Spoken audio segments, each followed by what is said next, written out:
السلام علیکم ورحمۃ اللہ وبرکاتہ۔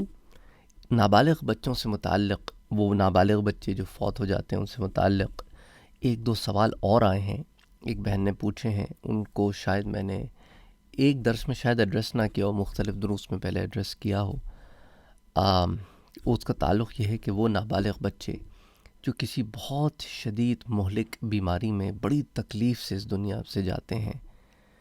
ان سے متعلق کچھ سوالات ہیں ان بہن کے، اور پھر ان بچوں کا اس تکالیف سے گزرنا، اور پھر ماں باپ سے متعلق کچھ سوالات ہیں، اور لوگوں کے ماں باپ کو کچھ باتیں کرنا اس سے متعلق کچھ سوالات ہیں۔ تو بہت سارے سوالات ہیں، ایک ایک سوال ذکر کرنے کے بجائے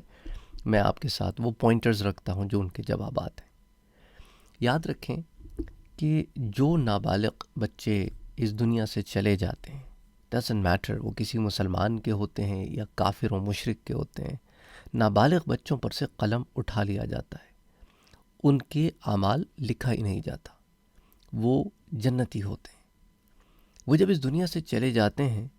تو عالم برزخ میں حضرت ابراہیم علیہ السلام کی زیر پرورش ہوتے ہیں، اور انشاءاللہ تعالی قیامت میں اگر ان کے والدین ایمان والے ہوں تو ان کے لیے شفاعت کریں گے، اور انشاءاللہ اللہ کے حکم سے انہیں اپنے ساتھ جنت میں لے کر جائیں گے۔ اور قرآن کریم کی نص سے یہ بات ثابت ہے کہ اولاد اور ماں باپ جنت میں ایک درجے میں رہیں گے۔ اب اور وہ جو بچے نابالغ ہیں وہ بڑے ہو کر جنت میں داخل ہوں گے، اور اللہ پہچان کروا دے گا، جیسا کہ میں نے آپ سے پہلے بھی ذکر کیا تھا۔ اب دوسرا سوال اس میں یہ جنم لیتا ہے کہ ان تکالیف کا ان بچوں کو کیا فائدہ؟ دیکھیں، جب کوئی شخص کسی آزمائش سے گزرتا ہے تو یاد رکھو اس آزمائش سے گزرنے والے کے لیے اگر وہ صاحب ایمان ہو تو اس کے لیے نیکیاں لکھی جاتی ہیں، اس کے گناہ جھڑتے ہیں، لیکن جو معصوم بچے ہیں ان کے مدارج بلند ہوتے ہیں، اور ان کی ان تکالیف میں ساتھ دینے والے جو ماں باپ ہیں ان کے لیے بھی، چونکہ وہ صبر کرتے ہیں اور استقامت کے ساتھ اپنے بچوں کے ساتھ لگے رہتے ہیں،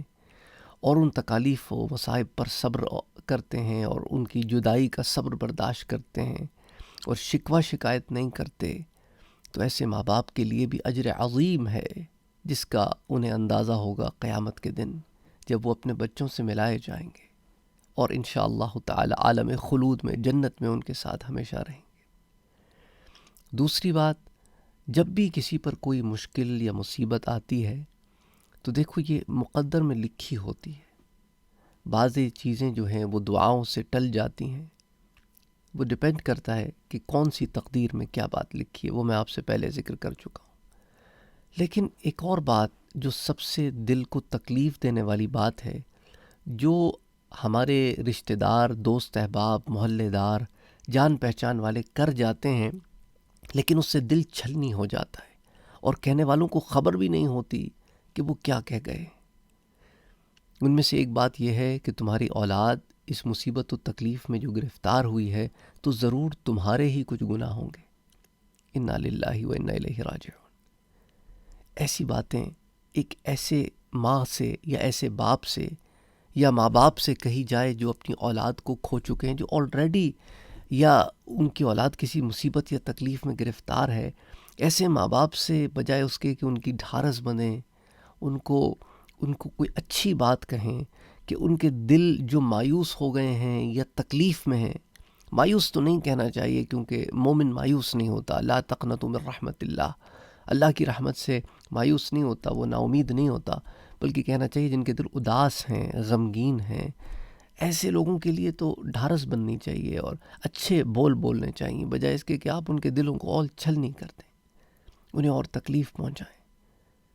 وہ اسی غم میں مبتلا رہیں کہ پتہ نہیں مجھ سے کیا ہو گیا تھا کہ اس کا خمیازہ میرے اولاد نے بھگتا۔ دیکھو ایک بات یاد رکھو کہ کرے کوئی بھرے کوئی، یہ قانون تو دنیا میں بھی نہیں ہے، تو پھر رب کائنات ایسا قانون کیسے بنائے؟ یہ تو انصاف کے تقاضوں کے بھی خلاف ہے کہ ماں باپ غلطی کریں اور خمیازہ اولاد بھگتیں۔ ہاں یہ تو اللہ کی رحمت کا حصہ ہے کہ ماں باپ نیک ہوں تو اللہ ان کی اولاد پہ رحم فرماتا ہے۔ یہ تو قرآن میں سورہ کہف میں ہمیں پتہ چلتا ہے کہ حضرت خضر علیہ السلام نے جب ان یتیموں کی دیوار بنائی تو موسیٰ علیہ السلام سے کہا کہ ان کا باپ نیک آدمی تھا، تو اللہ نے اس خزانے کو ان کے لیے محفوظ رکھا، نہیں باپ کی نیکی اولاد کے سامنے آئی۔ لیکن یہ تو کوئی بات نہ ہوئی کہ باپ گناہ کرے یا ماں گناہ کرے تو اولاد کے سامنے آئے، اور پھر یہ ایک طریقے کا بہتان بھی ہو سکتا ہے، کیونکہ ہو سکتا ہے وہ شخص نے ایسا کچھ کیا ہی نہ ہو، بس یہ اللہ کی طرف سے آزمائش تھی۔ اور کبھی کبھی کسی کا چلے جانا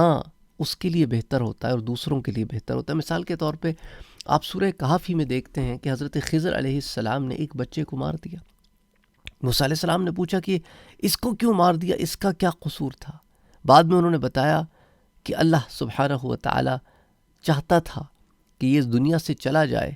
کیونکہ اس کا رہنا اس کے ماں باپ کو کفر و شرک تک پہنچا دیتا اور یہ خود بھی برباد ہوتا، اپنے ماں باپ کی بھی آخرت برباد کرتا۔ تو اب یہ نابالغ چلا گیا ہے تو اب یہ جنت میں چلا جائے گا اور اپنے ماں باپ کے لیے سفارش کا ذریعہ بھی بنے گا،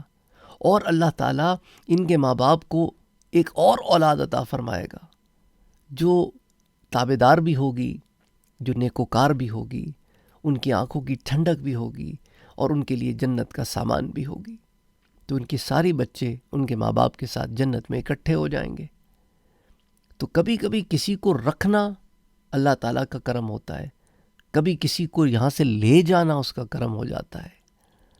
تو وہ بہتر جانتا ہے، وہ احکم الحاکمین بھی ہے اور وہ حکیم بھی ہے۔ تو یاد رکھو کہ وہ جو کرتا ہے اس کے پیچھے جو حکمت ہوتی ہے وہ وہی جانتا ہے، ہم نہیں جانتے۔ اور سورہ کہف میں ان واقعات سے یہ چیزیں ہمیں آیا ہوتی ہیں کہ دیکھو جانے والا بیٹا تھا، خضر علیہ السلام نے جس بچے کو مارا وہ بیٹا تھا۔ تفسیر کی کتابوں میں آتا ہے کہ جو اولاد ان ماں باپ کو بعد میں ملی وہ بیٹی تھی۔ تو بیٹی کے ذریعے اللہ تعالیٰ نے، دیکھیں نا یہ بھی ایک ہمیں پتہ چلتا ہے کہ بیٹیاں بھی ہمارے لیے جنت کا سامان ہے، صرف بیٹے ہی نہیں۔ جو بیٹوں پر بہت زور ہوتا ہے ہمارے معاشرے میں، تو اس سے ایک نتیجہ یہ بھی اخذ کر ہوتا ہے کہ وہ بیٹی تابعدار بھی تھی، نیکوکار بھی تھی، دیندار بھی تھی۔ تو اللہ تعالیٰ نے اس بچی اور اس کے آنے والی نسلوں پر بھی کرم کیا اور اس کے ماں باپ پر بھی کرم کیا، اور جو چلا گیا اس کا بھائی اس پر بھی کرم کر دیا۔ تو یہ سب کرم کے فیصلے ہیں، لیکن ہم کبھی کبھی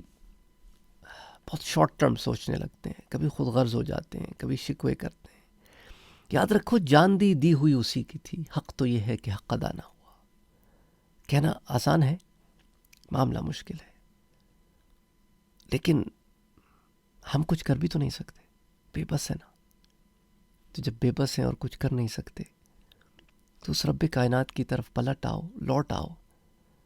اور اس سے مانگو، وہی دے گا۔ اور دیکھو اپنی زبانوں سے لوگوں کے دلوں کو چھلنی نہ کیا کرو۔ آپ کے پاس آپ کی ان باتوں کی کوئی سند نہیں ہے